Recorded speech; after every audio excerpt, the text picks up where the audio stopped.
नमस्कार फ्रेंड्स, दीपास कुकिंगमध्ये खूप खूप स्वागत। आज आपण बनवणार आहोत सुक्या लाल मिरचीचा खरडा।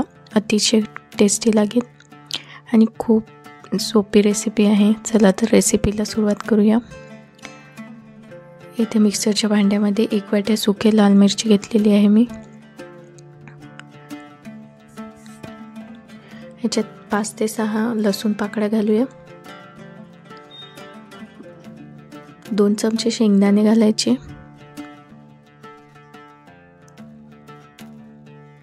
आणि अर्धा चमचा जिरा घालूया। आता याला छान वाटून घेऊया मिक्सरमध्ये। बघू शकता छान जाडसर वाटून घेतलेला आहे। खूप बारीक पेस्ट नाही करायची आहे आपल्याला। अजूनही हा खरडा कच्चा आहे, त्यामुळे आपण याला छान तेलामध्ये भाजून घेऊ।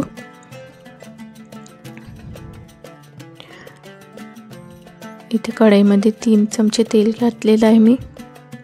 तेल छान गरम होऊ द्यायचं आहे आणि याच्यात खरडा टाकायचा आहे। जेव्हा काही भाजीचं नसल्यास तेव्हा आपण पोळीसोबत भाकरीसोबत खूप छान लागते, खाऊ शकतो।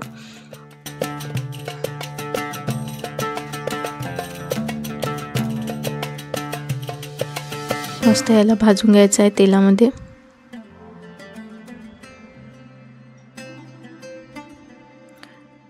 थोडं सुखं होणारे मॉइश्चर याच्यातलं निघून गेलं पाहिजे।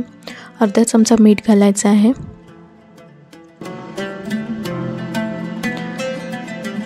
अगदी हिरव्या मिरचीचा ठेचा असतो त्याच प्रकारे आणि या लाल मिरचीचा ठेचाही एक वेळ करून बघा। अर्ध्या लिंबाचा रस घालायचा आहे, यामुळे थोडासा तिखटपणा कमी होईल आणि छान चटपटीत आपला खरड्यात तयार होईल। आता याला छान परतून घेऊ। अगदी 2-3 मिनिटं परतून घ्यायचं आहे आणि बाउलमध्ये काढून घ्यायचं आहे। छान सुका असा खरडा तयार झालेला आहे। इथे आपल्या सुक्या लाल मिरचीचा खरडा तयार आहे।